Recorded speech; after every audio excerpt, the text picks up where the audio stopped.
Hello friends, let's do our weekly overview. This is a fascinating week. Today, July the 15th, we had the Sun square Chiron and Mars conjunct Uranus. And I feel kind of complete up to this point because just a couple of days ago I put the Mars conjunct Uranus video. I had done a Mars conjunct Uranus video before that as well. So we have two Mars conjunct Uranus videos. And I had covered up till today, till July the 15th in my last weekly overview. And it does make for a neat break as we look at everything, because what this week, of course, this coming week from July the 15th to July, let's just say about the 22nd, the most prominent event that we're working ourselves up to is the full moon in Capricorn on July the 21st, the second full moon in Capricorn this year. And the first one was, of course, around June the 20th, 21st, June the 21st. And that full moon was square Neptune. And the other aspects encoded into that full moon had an edginess or an edge to them as well. And this particular full moon that's coming up is, we've got the Sun trining Neptune. That means that the full moon is sextiling Neptune, but we've also got Mars trining the full moon. And the general, as far as aspects this week are concerned, they are pretty great. The thing that is a little puzzling about it all is that, of course, the full moon is conjunct Pluto in Aquarius, and Pluto is always an unsettling presence. So there's a part of me, as I look at the astrology of this week, it leaves me scratching my head a little bit with regard to what sort of wild card is hiding the wings. As I said in my full moon in Capricorn video on June the 21st, there's something about June the 21st that started up around June the 21st with that full moon in Capricorn that can come to some sort of resolution or some kind of conclusion, some kind of resolution, some kind of conclusion, some kind of transformation as we head towards next Sunday. But even as we head towards next Sunday, there's some lovely aspects in the works. Let's just go over the aspects of this week, right? And then we can start to break them down. So first and foremost, actually, before we do that, let's just get a sense of where all the planets are at this point in time. We have got the Sun in the sign of Cancer. We have got Venus and Mercury in the signs of Leo. I'm just going to go right around. So Sun in the sign of Cancer, Venus, Mercury in the sign of Leo, the South Node in Libra, Aquarius, Pluto in the very first degree of Aquarius and retrograde, so heading to the last degree of Capricorn because Pluto's moving backwards, Saturn and Neptune retrograde in Pisces, the North Node in Aries, Chiron in Aries, Uranus in Taurus, along with Mars, and Mars and Uranus just conjuncted earlier today. No planet in Gemini currently, but that will change on the 20th when Mars comes into Gemini. And then we're back to the sign of Cancer. So Sun in Cancer, Mercury and Venus in Leo, South Node in Libra, Pluto in Aquarius, Saturn and Neptune in Pisces, Chiron and the North Node in Aries, Mars and Uranus in Taurus, and there you have it. Now, there are a couple of shifts, of course, happening this week there as well. When we go chronologically with regard to the aspects on the 18th, so today, of course, we have the Sun squaring Chiron and Mars conjuncting Uranus. We're done with them as I tape this video. On the 18th, 3 days from today, we've got Mercury from Leo trining Chiron in Aries. Lovely. On the 19th, we've got Venus in Leo trining the North Node in Aries. Even lovelier. On the 20th, as we just discussed, Mars goes from Taurus to Gemini. And it's going to pick up to some extent on some of the rougher transits that we were dealing with in June. Specifically, Mars through Gemini in August is going to square Saturn and square Neptune. August, as I've been saying to you, is the next month that has a certain amount of edge to it. Mercury will be retrograde, and Mars will be squaring Saturn and Neptune from Gemini to Pisces. And of course, we're going to develop all that. Just know that Mars will trine Saturn and Neptune 3 times when it is retrograde later in the year and making its way between Cancer and Leo. So the squares can be taken with a pinch of salt, and August will need to be taken almost we're going to have to find some spoonfuls of sugar for August, is what it's looking like. But it seems like whatever is going on in August is a necessary set of corrections. But this is a weekly overview. Why am I talking about August? On the 21st, so the 18th, Mercury trines Chiron. 19th, Venus trines the North Node. 20th, Mars moves into Gemini. 21st, we have Mercury squaring Uranus. Mercury from Leo squaring Uranus and Taurus. But we've also got the Sun trining Neptune and Mars trining Pluto and the Capricorn full moon. And, that's pretty lovely as full moons go. You've got the Sun trining Neptune and Mars trining Pluto. That's the one thing about Mars entering Gemini. It does get a chance to, right up front, trine Pluto. Because I recall that the first 2 weeks of June were marked by a certain edginess because Mars had entered Taurus and squared Pluto as he was heading to, was it June the 11th or something along those lines? So now we get that trine. On the 22nd, a week from today, the Sun enters Leo and the Sun opposes Pluto, which is very much an extension of that full moon, because you've got a full moon. You've literally got the Sun and the full moon, the Sun in the last degree of Cancer, the full moon in the last degree of Capricorn, Pluto in the first degree of Aquarius. I mean, except for the sign shift, they're pretty much on top of each other. And so the Sun just, as the Sun does every day, it moves 1 degree into Leo, and then it opposes Pluto, and we have a full Pluto. It's a pretty dynamic week coming up. The next 2 weeks could be great weeks to get things done, and this remains very consistent with what I've been telling you for the past few months, especially the past few weeks. Try to get done as much as you proactively can, clean up, sort out, and to move yourself towards new beginnings as much as you can by the end of July, because August will come with a pause button. On August 5th, Mercury goes retrograde, and by August 2nd, 3rd, we will really start to feel that. And we need to be paying attention to what a retrograde Mercury is going to be bringing to our attention. More on that later. Mercury trines Chiron. Mercury from Leo, trining Chiron in Aries. The last North Node solar eclipse in Aries on April the 8th conjuncted Chiron to the minute. Some sort of news, some sort of communication, some sort of transactions over the next 3 days, over the past couple of days, building towards, it could be that you feel inspired.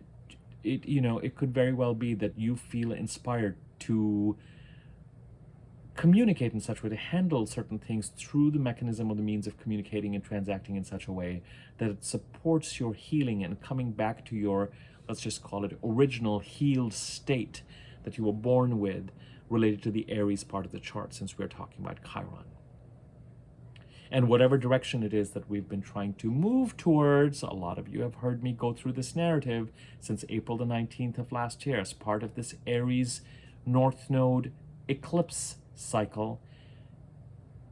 April, May, June, July, August, forward movement. September, but particularly October to March the 24th, 25th of this year. Obstacles to that forward movement, but the middle of February, maybe some sort of breakthrough. April, paying attention to, with the eclipses in Mercury retrograde, which doors remain open, which doors remain closed. what crises are created by necessity, dictating how it is that we're going to move forward during May, June, and July of 2024. August of 2024, another pause, time to go back to the drawing board with what Mercury retrograde reveals. And between September then of this year and the end of the first week of June, it's not as if we don't have retrogrades. We've got retrogrades. I mean, between September of this year and the end of the first week of June, we're going to deal with 2 Mercury retrogrades. We're going to deal with Mars retrograde and Venus retrograde. And the second Mercury retrograde and Venus retrograde will happen at the same time as the solar eclipse in Aries on March the 29th. But there's this kind of birth canal that takes us through dealing with the what's coming up and dealing with the past and dealing with what's coming up and dealing with the past and moving forward and releasing and this kind of real, all right, let's really make this future happen that we've been trying to move towards since April 19th of last year. And the Mercury trining Chiron on the 18th plays a role in that narrative. It doesn't have to be a huge role, but it plays a role in that narrative. The planet of communication, processing, thinking, in the Leo part of the chart, in flow with this year in 2024, we're dealing with 3 Aries North Node eclipses, April 19th of 23, April 8th of 24, March 29th of 25. This year's demands that we really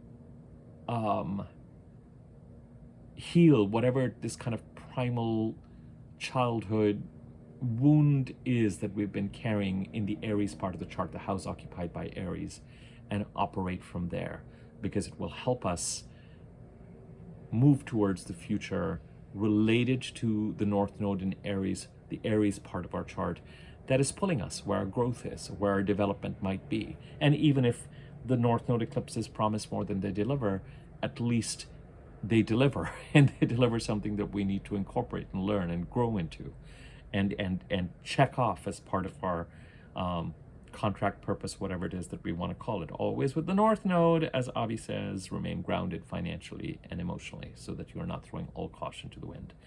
So Mercury trines Chiron. Does some communication happen? And again, and right after that, the day after that, Venus in Leo trines the North Node in Aries. What have we been talking about?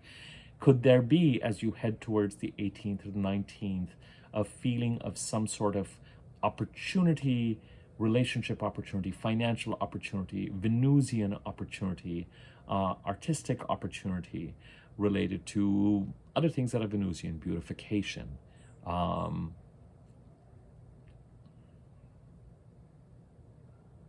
luxuries, design,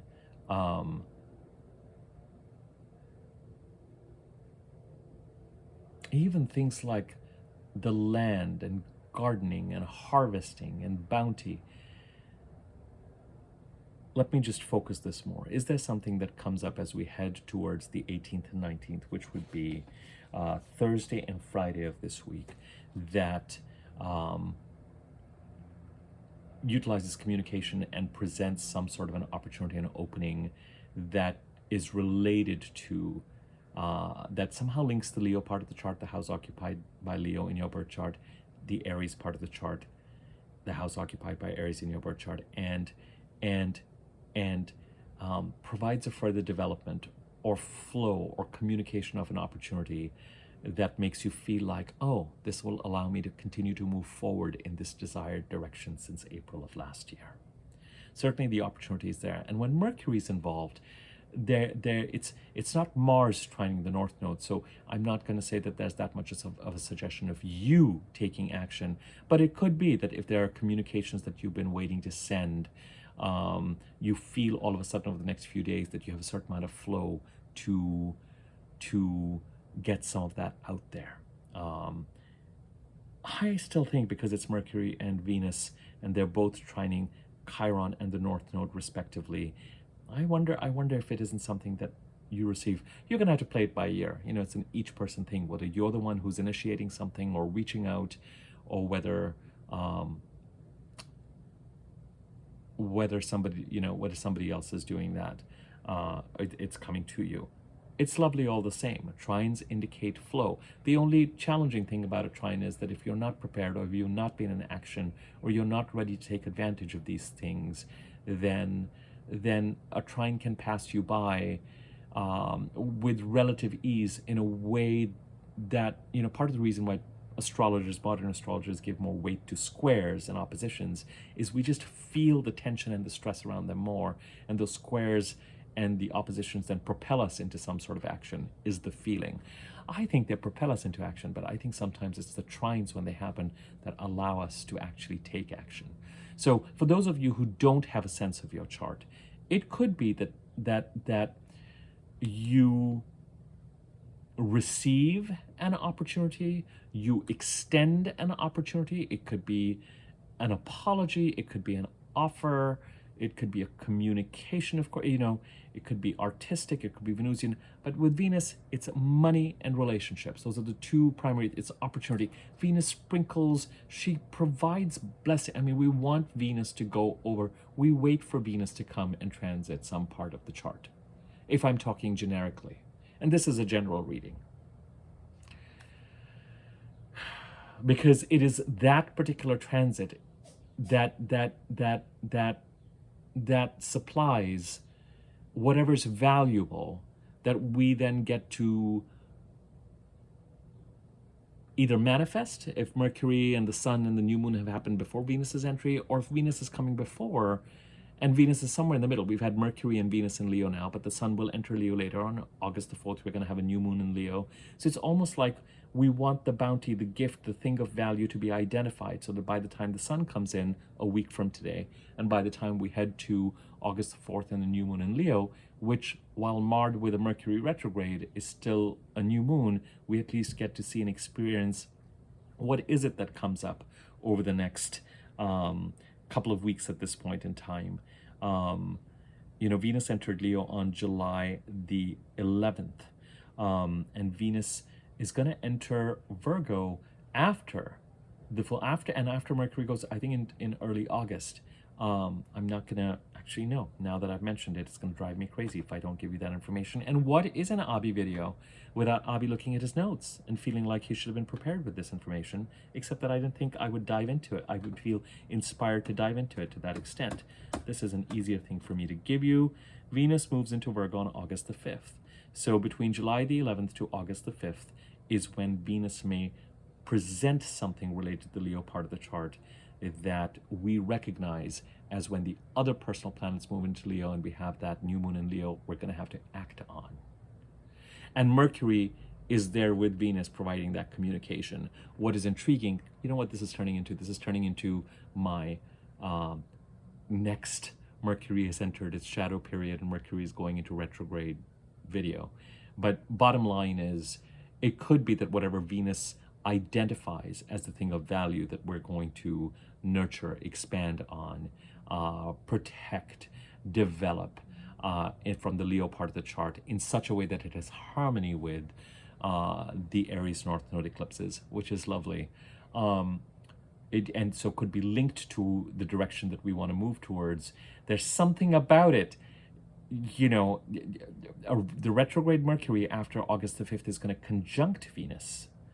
So Mercury's ahead, Venus is coming in. Mercury in the middle of this on Thursday is going to trine Chiron in Aries. Venus is going to trine the North Node. That's what we're talking about.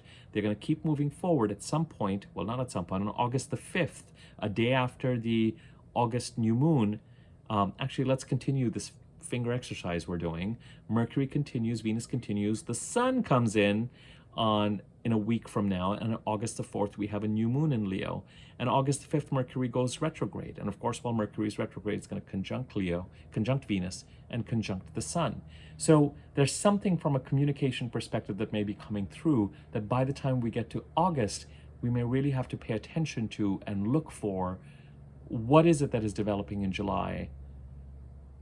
What about what is developing in July is in our blind spot that the Mercury retrograde in August is going to reveal. Now, the rest of what I just said I will develop in our next video. But for now, coming back to this week, which is what this video is really about, we have these two lovely transits.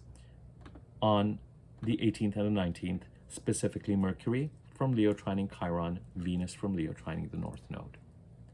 So the possible communication of something of value, some opportunity, some financial opportunity, artistic opportunity, something that builds relationships, anything that feels like a bit of a lucky break, like a blessing, and is related to moving us forward in the direction that we've been meaning to go since last April and have had these stops and starts and will continue to till the end of the first week of June, could show up as we head towards Wednesday, Thursday of, and in some ways, I would just, at the end of the day, it's for each of us to determine what we're comfortable with and what we're not comfortable with regard to opportunities that may have shown up over the last week or so. And you could even think of opportunities that have shown up since July the 11th, since Venus entered the sign of Leo.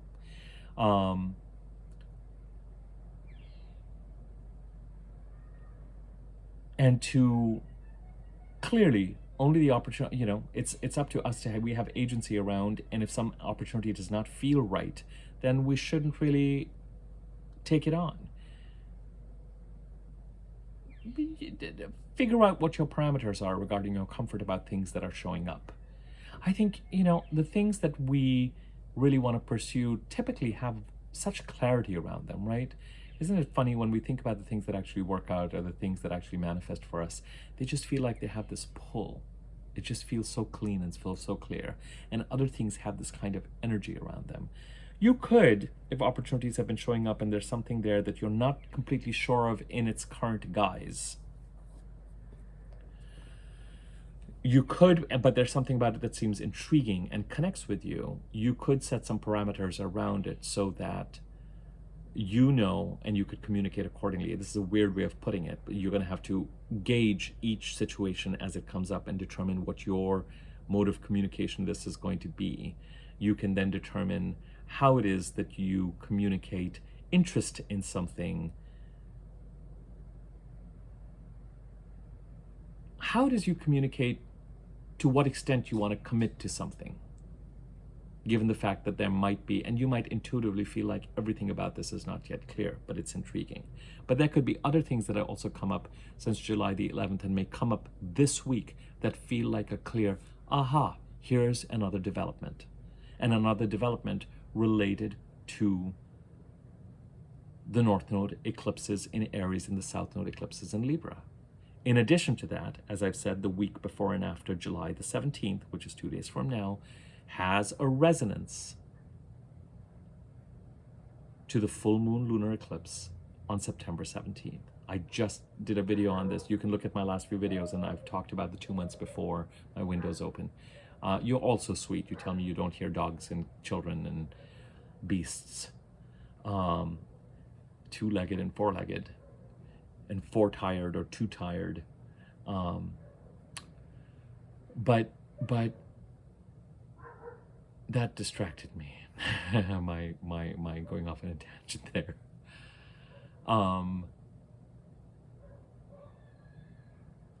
But yeah, pay attention to what comes out, and it may feel like when it comes to eclipse related dates, notice how, and I really like to just collect data, and in the spirit of this being the next video of the last one I did, there are 2 things I wanted to mention. Actually, I wanted to mention this right up front before I dove into the weekly overview. One is, I do think that the incident that happened involving ex-President Trump in Pennsylvania, I do think it's a Mars going over the midheaven thing. I'm making my mental note about, interesting, is this a Mars conjunct Uranus? And as some of you have pointed out, sort of Algol being right there as well. I kind of watched that. What I will tell you about Mars going, what I will tell you with confidence about what it is that I've seen, Mars going over the midheaven can provide both visibility, but also an attack to one's public life position. Now, in this case, it was life, period. But there was something about how it occurred in a way that it impacted his role within the confines of the 10th house played a part in whatever it was that happened. I mean, they're not what caused someone to attack him. Well, you know where I'm going with this. But the bottom line is, you know that in my practice, I'm looking to consistently see and get data around certain aspects. And while I've put a question mark and an observation around the algol connection there and the Mars-Uranus conjunction, and certainly the kind of lightning strike kind of aspect of that and something associated with Uranus, although in my Mars-Uranus video 2 days ago, I mentioned what I observed more with Uranus. That is something that I just kind of wanted to circle back with you guys on. The other thing I wanted to say is that weeks that have eclipsy occurrences often also feel like, and I might be ridiculed by some folks when I say this, it has a thinning of the veil quality between this world and the next. I typically see just that much more mention of mortality. Now, on a personal level, we might hear about someone dealing with an illness that could have a mortal consequence. It doesn't have to be an inevitable outcome. Or if someone we know is dealing with an illness that can be terminal, we hear developments around it at this time. In a more public way, it's not unusual to all of a sudden see a spike in famous people transitioning in these weeks. And there are not a lot of them. I'm talking 2 months before. Seriously, Glenn, oh God, that siren sounds so loud to me right now. Yeah, I'm talking 2 months before a lunar eclipse, the week before, week after. So in this case, July the 7th. And then the eclipse itself is going to be September 17th. So it's not like all year. I just see this spike. So it's been really interesting to kind of see this kind of spike happen. And I feel like I can say with confidence it's not an all year round thing. All right, let's get back to this week, shall we? So, lovely. Mercury trines Chiron, Venus trines the North Node, Mars enters Gemini. Okay, the nice thing is that it is going to trine Pluto. And that trine to Pluto is going to be encoded into that full moon. So as we head to the 21st is the most happening day. We've got the full moon in Capricorn, and on the same day, we've got the Sun trining Neptune. As you know, the planets, as they've moved through the sign of Cancer, have trined Saturn and Neptune as opposed to squared them, which they did in June. And Mars trines Pluto. And Mars trining Pluto is the opportunity for some action, us taking action, pursuing goals. It could be linked, at the end of the day, it's not happening in the same part of the chart as Leo and Aries. But because Mars is coming through Taurus, and both Aries and Taurus till fairly recently, and frankly, even through Mars's transit through Taurus till July the 20th, were the two parts of the chart that presented opportunity for us and the forward movement for us and where it is that we're being pulled forward. It could be that this week presents us taking action and pursuing goals that assists in the transformation that Pluto has started to make in the Aquarius part of the chart. It could harken back to the last time Mars and Pluto were in conversation was, of course, June the 11th. They squared each other. But prior to that, Mars and Pluto conjuncted on February the 14th. And so there could be, as this week progresses, some sort of harmonious development related to that conjunction in February. Now, Mars, as it moves forward and goes into Cancer later this year and passes through Cancer into Leo and then goes retrograde, so it will oppose Pluto 3 times, and that I expect to be dramatic. But it's nice, Mars. And while it's in Cancer, Mars will square Saturn and Neptune, but he'll also conjunct Jupiter. And with Mars, it's a double-edged thing. But when it's a trine, we can appreciate it a little bit more. It has a Mars-Pluto aspects have tremendous power and often explosive power.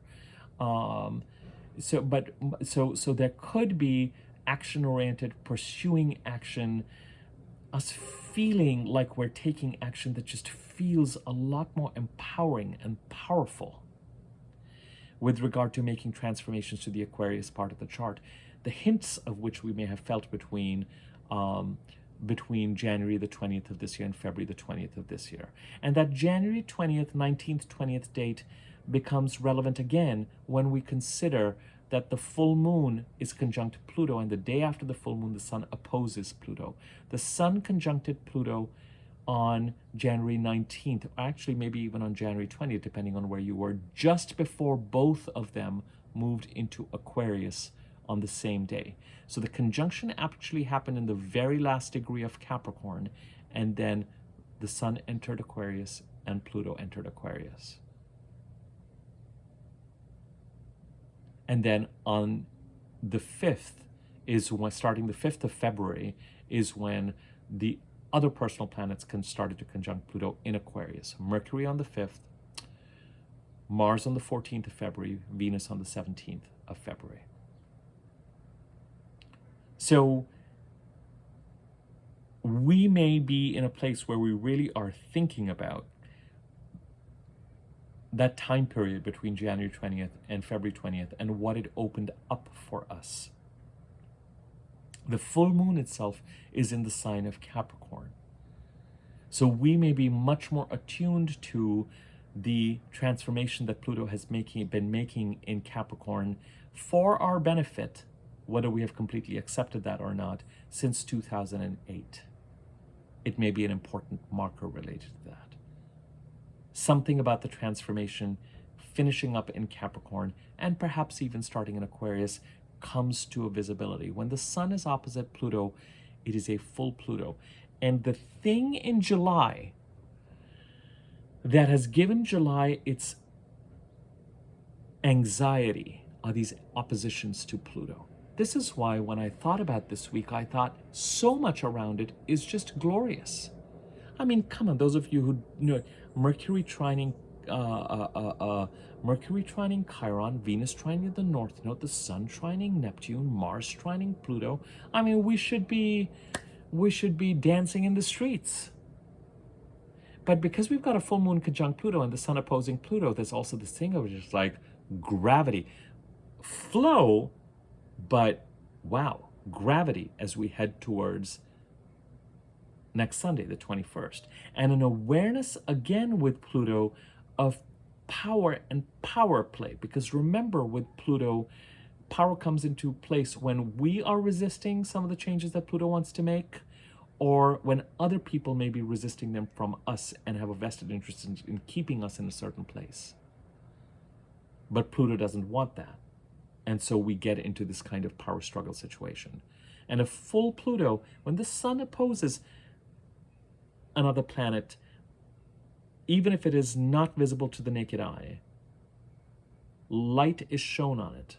And what is visible, it is about as visible to us as it is going to get. So what if it's through a telescope?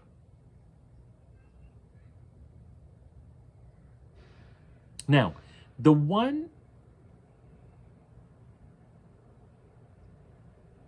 not great aspect is Mercury squaring Uranus on that same day, July the 21st. But Mercury square Uranus again brings up, there's something really kind of explosive about that too, with regard to continuing to move us in the direction that we need to move in. So Mercury and Venus from Leo trine the North Node in Aries and trine Chiron in Aries. The other sign, and therefore the house occupied by that sign in our chart, the Taurus part of the chart, is the second part of the chart that is denoting our forward movement and growth, especially active till May the 25th while Jupiter was there. And we had the North Node eclipses in the Taurus part of the chart till October 2023, not that long ago. And here's Mercury in Leo, trining Chiron and squaring Uranus. What is it that Mercury wants us to communicate that will allow Uranus in Taurus to move us in the direction that is right for us on the heels of Mars and Uranus conjuncting today? It's a dynamic week, and it promises a lot of forward movement. So Mercury square Uranus from that lens some communication, some processing, some transactions, some contractual, something that we need to act on and communicate. Mercury has flow with Chiron. Venus has flow with the North Node in the Aries part of the chart, pulling us forward. And in the Taurus part of the chart, where there's opportunity and where there's Uranus trying to say, I'm trying to find the path for you, and I'm trying to get you to connect with who you are in this part of the chart, the Taurus part of the chart. And Mercury in Leo, and remember, Venus is going to get ready to square Uranus too. So as this week progresses, there may be a certain amount of flow that is forward movement, but you may also get a sense of, oh, something here needs to be communicated or reviewed or acted on that will allow Uranus to continue to find me the path that is right for me in the Taurus part of the chart. And Uranus will block Mercury as Mercury heads towards Uranus. It's a square. It's a stop sign. It's a bit of a stare down where Uranus is going to be like, Mercury, you need to move. It's your move.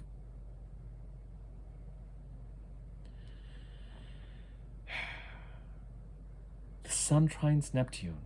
I mean, by now we've had Venus trining Neptune, we've had Mercury trining Neptune, and we know that they've brought, these are the trines to Saturn, the trines to Neptune, the trines to the North Node, the trine to Chiron. This is what has given July a forward momentum and a flow that June did not have. And of course, the Sun trining Neptune 4 weeks after the Sun and the Moon squared Neptune with the June 21st full moon in Capricorn, in the first degree of Capricorn, must make you think, what is coming up in the last degree of Capricorn as we head towards Sunday and that full moon that can bring some sort of closure, resolution. It can also be things like an offer. But with a full moon, and remember, this is the first full moon in a while which follows the new moon. So it is in direct conversation with the new moon in Cancer on July the 5th that was trining Saturn. In the middle of all this opportunity-laced week with these aspects between Venus and Mercury in Leo and the North Node and Chiron in Aries and Uranus in Taurus, there's also an awareness of being able to continue to put some peace around the Pisces part of the chart where there's been a crisis brewing since 2012. You guys have heard me say this, that reached some sort of a peak in 2014, 15, especially 16, 17, and that we have not quite been able to resolve. And only since March 2023, when Saturn entered Pisces, have we both gotten greater clarity about what is going on? Do we have the opportunity to structure spiritual and artistic goals? Or if we've been dealing with something that's very gaslighty or loss-oriented, are we able to see what is real and what is not, separate the wheat from the chaff, and stabilize this part of the chart? Well, the most exciting and dynamic aspects this week are the trines from Leo to Aries, Venus and Mercury square to Uranus from Leo to Taurus. We cannot ignore that this full moon coming up on the 21st is related to the new moon in Cancer, which trines Saturn in Pisces.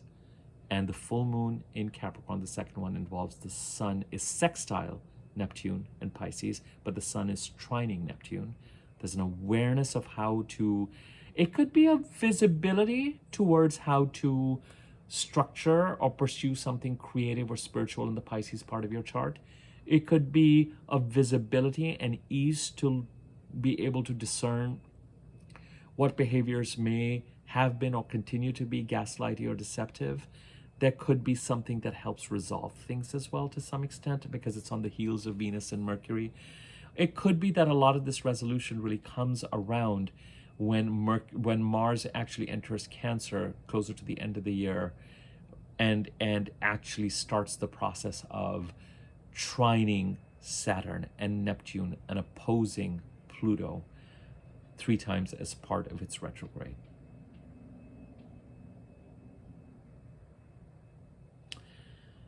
In a very generic sense, because this is a generic reading, in many respects, It is an opportunity-laced week. In many respects, a glorious week. You tell me, how many weeks do we have where we have Mercury trining Chiron, Venus trining the North Node, Mercury squaring Uranus, but as squares go, it's not squaring Pluto, it's not squaring Saturn, it's not squaring Neptune, and the square follows. Mercury is a prime mover this week. Communication, what is communicated? Watch for your emails, watch for what comes through in mail. Communication may really be a conduit. Now, an opportunity may also appear from the Leo part of the chart with Venus there trining the North Node. And Mercury trined the North Node on July the 8th. So it could be that some sort of communication started up as you headed towards July the 8th, where the opportunity or what was being communicated about starts to show up now in some ways. Does that make sense? Mercury trines the North Node July the 8th. Shortly after the new moon, Mercury trining the North Node is encased into the new moon in Cancer, which exercises its influence till August the 4th. And now as we head to that full moon, the full moon related to that new moon in Cancer, we have Venus trining the North Node. Something could show up and manifest. It may not reach its final design in some way till you head into September and September moves along. But it might be presented to you as something you need to act on, as something that you need to consider, as something, it could even be some kind of an offer. But I can't ignore in the middle of all this the one thing that a full moon conjunct Pluto and Sun opposing Pluto, even though Mars and Uranus are trining Pluto as we head towards the 21st, especially Mars. I mean, it trines Pluto on the day of the full moon. And the Sun is trining Neptune. Those are glorious ways for that opposition to be supported. But a Sun opposing Pluto and a full moon conjuncting Pluto is not, let's just say that transformation is in the air. And the awareness of transformation is in the air. And the visibility towards it is in the air. And somewhere as the week continues, while the prime movers are moving us forward towards the more exciting parts of the chart, the Aries part of the chart, the house occupied by Aries in your chart, the Taurus part of your chart, house occupied by Taurus, the awareness of stabilizing the Pisces part of the chart and going back to January 20th to February 20th, when Venus and the Sun moved from Capricorn to Aquarius, are also very present. One of the more significant weeks this year. And also remember, my friends, the week after the full moon is the week that I feel energetically we are most poised to be productive. So that these next 2 weeks may be astonishingly productive. You may just feel like you don't even necessarily have time to put things down on a to-do list, or you're just scribbling them because you just want to execute. You just feel the pressure to put things in place and get things done. And if that's the case, because by putting things in place and getting things done, whether it is necessity that is driving you, whether it is opportunity that is driving you, whether you feel like you want to be ready for some kind of change that you want to create that's connected to that arc from April 17th of last year to the end of the first week of June of next year. So you want to take care of things, wrap up the old so that you make room for the new. You might find that the next 2 weeks you are able to make a kind of progress on things that you may have been waiting to make in months.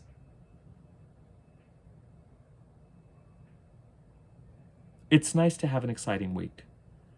Just don't, especially as you head towards the 17th, which is 2 days from now, because the Sun will be 5 degrees from opposing Pluto.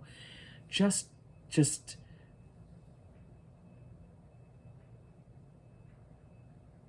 don't expect a relaxing week, is what I would say. More to follow. I do need to now really do that video on Mercury retrograde, I need to do a very brief video just talking about the Uranus-Pluto trine, because it's active, but it's still kind of, it's going to be approaching and then separating this year. It's a very much kind of in the background. I don't even know. It's going to be so fascinating to see whether we'll even be able to get a sense of what that might be, because it's really something that occurs in 2026 onwards. And I know Uranus-Pluto trine is a big deal, but it's within 5 degrees of each other right now. But Uranus is going to go retrograde at some point, and Pluto is going to go direct at some, so they're gonna, the trine is going to get closer and closer, but it really does not become real until 2026. These are very slow moving planets. And then of course I have to do a more dedicated video on the full moon in Capricorn, although this video gives you a pretty good sense of what is coming up. But we need to look at that full moon in Capricorn. We need to look at in greater detail on that Mercury retrograde. Okay, at least as far as an overview of the week is concerned, I hope you feel encouraged, and I hope you feel kind towards yourself with that conjunction, full moon conjunct Pluto, sun opposition Pluto coming up.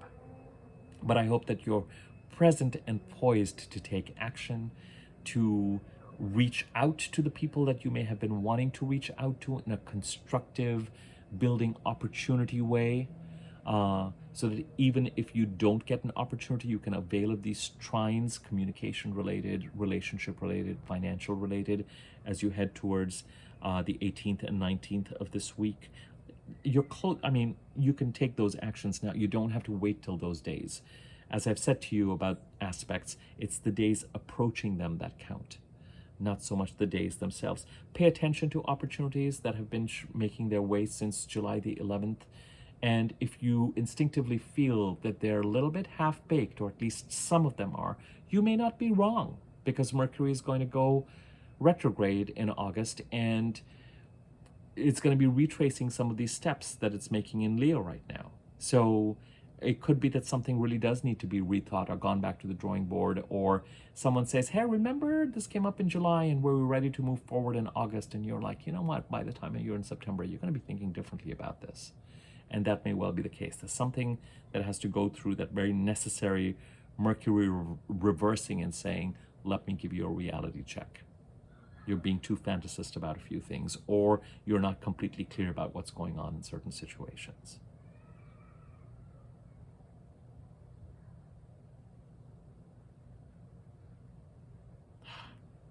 I mean, as I look ahead to the 23rd, outside of that Pluto connection, which is supported by Mars trining Pluto, it really, in a generic way, I don't know what all of this means in your personal chart, right? In fairness, in a generic way, it's an exciting week. Maybe a little unsettling too. I've never known the sun opposite Pluto to not bring up some feeling of someone out there who's kind of trying to exercise some sort of control over us. But don't look for, if it doesn't come up, don't look for it. At the end of the day, I actually think that this time around, considering it's the second Capricorn full moon that has so much flow around it that the first Capricorn full moon on June 21st didn't have, I actually think there's a lot of room for resolution and transformation. And it may be that that is what we're focusing on, so that even if there's a certain amount of unease, we observe it through the lens of, oh, is this what Pluto is trying to work with me in the Aquarius part of the chart, that I kind of felt it's announcing a kind of agenda between January 20th and February 20th of this year, for example. Around the full moon, oh, is this some sort of culmination around Pluto finishing up its transit between September and November of this year in Capricorn that's been going on since 2008, where Pluto has transformed the Capricorn part of my chart since 2008 for my benefit, as long as I align with it. And that sounds like it's something you have to force yourself to do. It becomes a necessity. The resistance comes around those things that we're really attached to. And that might be problematic for us. And so we need to let go of those attachments. And that is where Pluto in the second half of this year, and this full moon, as you head towards the full moon on Sunday, may really kind of bring you face to face with some of that. More to follow on the full moon. If you would like me to take a look at your birth chart and do a reading for you, or if you'd like me to make you an easy to read version of your birth chart, my email address and contact information is in the description box below. You can email me there and I can give you information about rates. If you found this video useful, please feel free to tell friends or people who you think might benefit from it about my channel or about the video. Like, comment on the videos. It increases circulation if you feel like it on YouTube. Thank you to everyone who does so. It kind of creates, for me at least, a lovely community feeling. It's been one of the growth of this channel has been really the primary kind of, no, not kind of, it's been the primary joy of my life over the past 6 months. And you might feel like, oh, no, it's been really nice. And the people that I've met through the reading, remarkable. It's been remarkable. It's been so great. So great.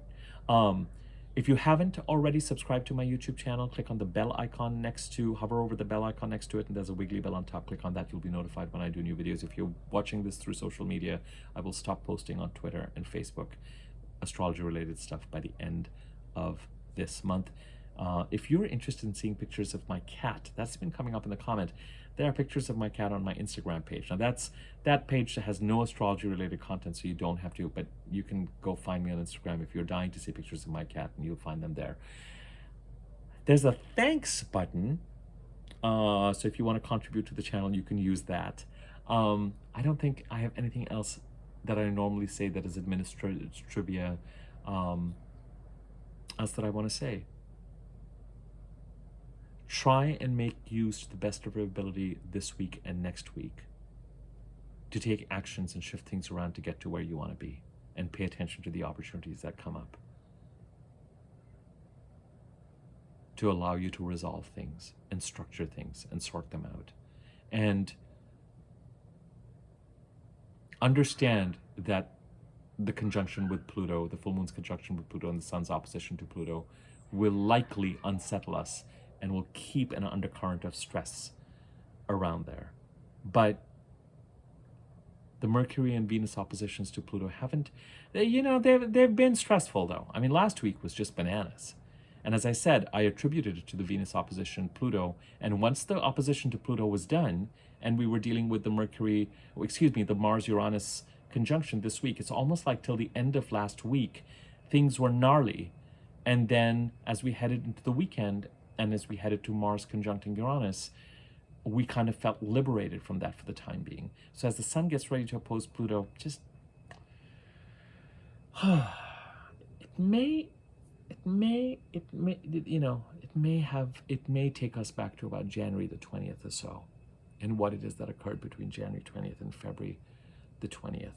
The full moon itself, I'm repeating myself, I'll make this the last thing I say, may have a connection to the Pluto, what Pluto's been trying to do in the sign of Capricorn since 2008. But the sun opposition Pluto right after that may bring our attention to what Pluto's trying to do in Aquarius that made its presence felt in the first 2-3 weeks of February of this year. But on a more micro level, there's also something that we headed to with a certain amount of stress or anxiety that we knew needed action as we headed towards June the 21st, about a month ago, that we may feel like we're actually putting solutions in place and resolving them by the end of this week. So anyway, I will leave it at that. I think the next 2 weeks are really important for us to be in action. Take care. Enjoy the week as best you can. I'm going to be putting out more videos anyway. Take care.